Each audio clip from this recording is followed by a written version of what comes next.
호남 민심을 향한 여야의 구애 경쟁이 뜨거워지고 있습니다. 4.13 총선에서 나타난 호남 민심의 변화가 대선을 앞둔 경쟁 구도에 불을 붙였습니다. 한 달 넘게 이어진 폭염이 한풀 꺾였지만 후유증은 여전히 진행 중입니다. 주말에는 낮 기온이 30도 아래로 떨어지겠습니다. 해남과 진도에서 금광석이 대량으로 묻힌 금맥을 찾았습니다. 금맥을 찾는 신기술 덕을 톡톡히 봤습니다. 연말에 폐쇄되는 광주 상무 소각장의 활용 방안을 놓고 논의가 진행되고 있지만 각계의 이해관계가 엇갈려 해법 찾기가 쉽지 않을 것으로 보입니다. 여러분 안녕하십니까? 요즘 여야 정치권이 호남 민심 챙기기에 바쁩니다. 내년 대선을 앞두고 민심을 잡아주겠다는 전초전 성격이 강해 보입니다. 윤군수 기자입니다. 전당대회를 앞두고 더민주의 당대표 후보들은 막판까지 호남 민심의 지지를 호소했습니다. 국민의당의 안철수 전 대표는 석 달 만에 다시 광주 전남을 찾습니다. 여기에 호남 출신의 여당 대표는 이제는 호남도 3당 체제라고 공언하고 있습니다. 이미 호남의 정치는 빅뱅이 이루어졌다, 대변화가 이루어졌다라고 생각을 하고 그러한 변화에 결코 새누리당이 소홀하거나 또는 소극적으로 응하지 않을 것이다라고 하는 말씀을 드립니다. 대선까지는 아직 1년 넘게 남아있지만 여야가 너나 없이 호남하는 이런 상황은 지난 4.13 총선에서 나타난 호남 민심의 변화와 관련돼 있습니다. 호남이 더 이상 하나의 덩어리로서 표 결집력이 강한 단위로서 존재하지 않기 때문에 역설적으로 호남의 지지는 더 많이 필요해지게 됐다는 거죠. 대구 경북의 지지와 충청의 대선 후보, 여기에 호남의 지지 확산으로 정권 연장의 퍼즐을 맞추려는 여당. 그리고 호남의 지지 없이는 정권 교체도 없다며 적통 경쟁을 벌이고 있는 두 야당. 다가올 대선과 맞물려서 호남을 향한 여야의 구애 경쟁은 민심이 한쪽으로 완전히 기울기 전까지는 뜨거워질 수밖에 없을 걸로 보입니다. MBC 뉴스 윤문수입니다. 올 연말 문을 닫는 광주 상무 소각장 터를 어떻게 활용할지를 놓고 논의가 한창입니다. 인근에 있는 소각장 땅 크기의 2배가량 되는 공유지를 함께 포함시켜서 개발할지 여부가 관심사입니다. 김철원 기자입니다. 올해 말로 가동이 끝나는 상무 소각장 터. 만평 남짓의 땅을 어떤 용도로 쓸 것인가. 인근 주민 의견을 우선 반영하되 광주 시민 전체의 의견도 아우르기 위한 설문조사와 여론조사가 최근 실시됐습니다. 소각장 인근 주민들은 건강타운이나 도서관을, 시민들은 전시관이나 도서관을 선호하는 것으로 알려졌습니다. 전적으로 TF에서 그런 부분들에 대해서 충분히 논의를 해서 서로 공감할 수 있는 의견을 도출해낼 계획이 있습니다. 활용 방안 못지않게 큰 쟁점은 소각장 동쪽과 남쪽에 있는 2만 평에 이르는 광주 도시공사 소유 부지를 활용 방안에 포함시킬지 여부입니다. 소각장 인근 주민들은 이 땅까지 포함해 3만 평을 기준으로 활용 방안을 짜야 한다는 주장입니다. 지금껏 불이익을 참아온 만큼 지역 주민과 광주 시민 모두를 위해 도시공사가 양보해야 한다는 겁니다. 주민들에게 보상 차원에서 배려를 하기로 약속된 땅이나 마찬가지입니다. 그래서 주민들을 위한, 결과적으로 주민들을 위한 것이라는 것은 광주 시민 모두가 사용하게 되는 것이거든요. 광주 도시공사는 난감한 입장입니다. 15,000평짜리 남쪽 땅은 가능성이 있지만 5,000평짜리 동쪽 땅은 아파트 용지여서 광주시가 200억을 들여 사들여야 하기 때문입니다. 인근 주민만 누리는 게 아니기 때문에 도시공사 부지까지 포함해서 활용해야 한다는 주장과 광주 시민의 자산인 만큼 주민들 요구를 들어주기 곤란하다는 도시공사의 입장 가운데 소각장 활용을 위한 TF가 어느 쪽 손을 들어줄지 주목됩니다. MBC 뉴스 김철원입니다. 세방산업의 트리클로로에틸렌 배출 영향을 조사할 검증위원회가 본격적인 활동을 시작합니다. 검증위원회는 오늘 29일 회의를 열어 검증 계획을 확정한 뒤 분과별로 배출량 조사와 건강검진, 측정망 설치 등을 위한 활동을 본격적으로 시작할 예정입니다. 검증위와 세방산업은 배출 영향 조사 범위를 최대 반경 3km로 하고 조사의 신뢰성을 확보하기 위해 일부 구간은 복수의 기관의 조사를 맡겨 결과를 비교하기로 했습니다. 올여름 폭염이 완전히 물러간 것일까요? 오늘 하루 제법 많은 비가 내리면서 더위의 기세가 크게 꺾였습니다. 최악으로 기록될 만한 이번 폭염이 남기고 간 흔적. 김인정 기자가 정리했습니다. 더위에 지쳐 죽은 닭, 오리, 돼지. 올라간 수온과 더운 날씨에 떼죽음을 당한 물고기와 전복. 많은 수출을 좀 해야 되는데 다 지금 하지를 못하고 있는 그런 실정입니다. 거북이 등처럼 쩍쩍 갈라진 저수지와 바싹 타들어간 논과 밭. 이 자체가 꽃이 자체가 안 커버려요. 꽃이 자체가. 폭염으로 타버린 여름철 풍경은 농어촌 주민들에게 상처를 남겼습니다. 기상 관측일에 평균 기온 최고치를 갈아치우며 8월 한 달 내내 이어진 이례적인 폭염은 서민들의 삶과 건강도 위협했습니다. 광주와 전남에서만 온열 질환자가 270명 가까이 발생하면서 3명은 목숨까지 잃었고 15년 만에 콜레라 환자가 발생하기도 했습니다. 사람 잡는 더위 속 끓어오른 분노는 누진제 논쟁을 불러일으키기도 했습니다. 성난 여론에 덧밀린 누진제는 도입 40여 년 만에야 도마 위에 올라 개편을 기다리기도 했습니다. 비 소식과 함께 더위는 한풀 꺾이지만 폭염이 남긴 후유증에서 회복하기까지는 시간이 더 필요해 보입니다. MBC 뉴스 김인정입니다. 광주 전남에 한 달 넘게 내려졌던 폭염특보는 모두 해제됐습니다.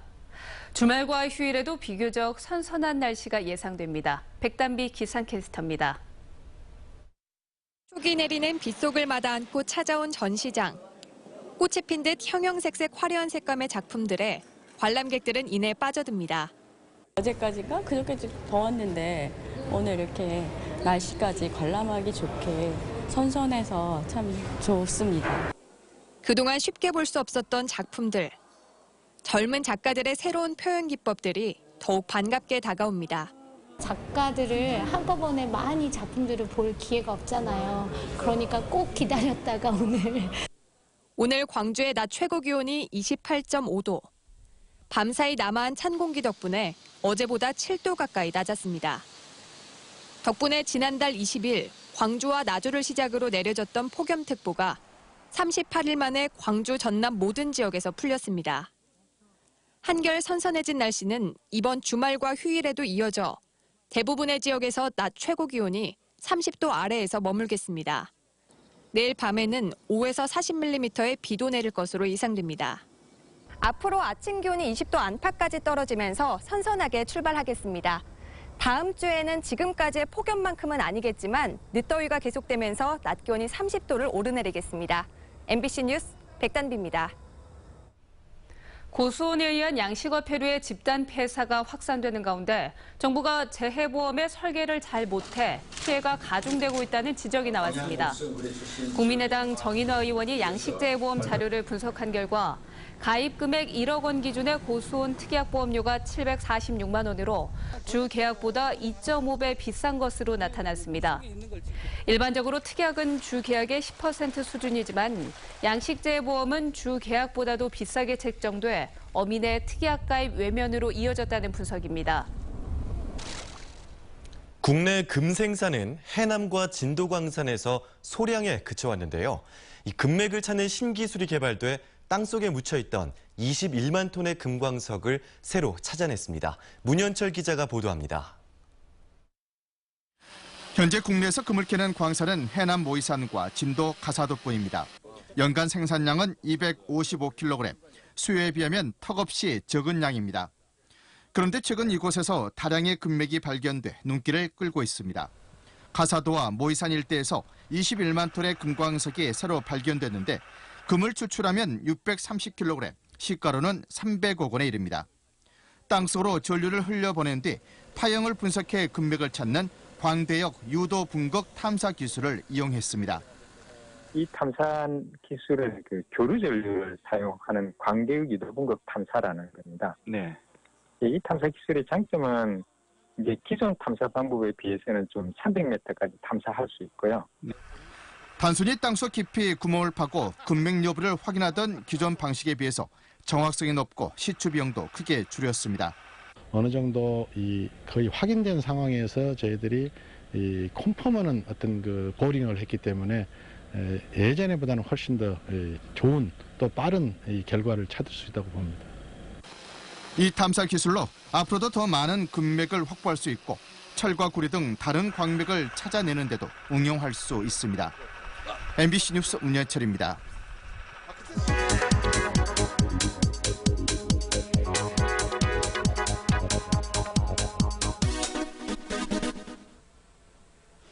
한풀 꺾인 더위에 이제야 초가을 느낌이 물씬 납니다. 천고마비의 계절을 맞아서 독서와 함께 다채로운 문화 산책 어떠신가요? 오늘 30일부터 9월 7일까지 국립아시아문화전당에서는 인도 문화제가 열립니다. 인도의 민속음악과 전통춤을 경험하고요. 그리고 발리우드 화제작을 감상할 수 있는 시간이 마련되어 있습니다. 9월 2일부터 2달여 동안 광주 비엔날레도 열립니다. 올해는 제8기후대 예술은 무엇을 하는가를 주제로 공간이 꾸며지는데요. 특히 광주의 정체성과 역사를 반영하는 작품들도 많이 선보인다고 합니다. 그 다음으로는 9월 3일부터 4일까지 이틀 동안 사직공원에서 음악 산책을 즐길 수가 있습니다. 국내외 뮤지션들은 물론이고요. 그리고 쉽게 접할 수 없었던 다양한 LP와 CD를 한 곳에서 만나볼 수 있는 기회도 제공된다고 하네요. 그리고 이 밖에도 광주 공예가들의 솜씨를 한자리에서 볼 수 있는 빛골 핸드메이드 페어와 그리고 이색적이고 다양한 아시아권 민속춤을 감상할 수 있는 기회도 준비되어 있습니다. 오는 9월에도 다채롭고 풍성하게 차려진 문화밥상, 골라보는 재미가 쏠쏠할 것 같습니다. 카드뉴스였습니다. 최근 학교급식 비리가 적발된 가운데 전교조가 광주 학교급식에 대한 전수조사를 요구했습니다. 전교조 광주지부는 최근 20개 학교의 학교 급식 실태를 점검한 결과 677건의 위반 사례가 적발됐다며 모든 학교의 급식 실태를 전수조사하라고 주장했습니다.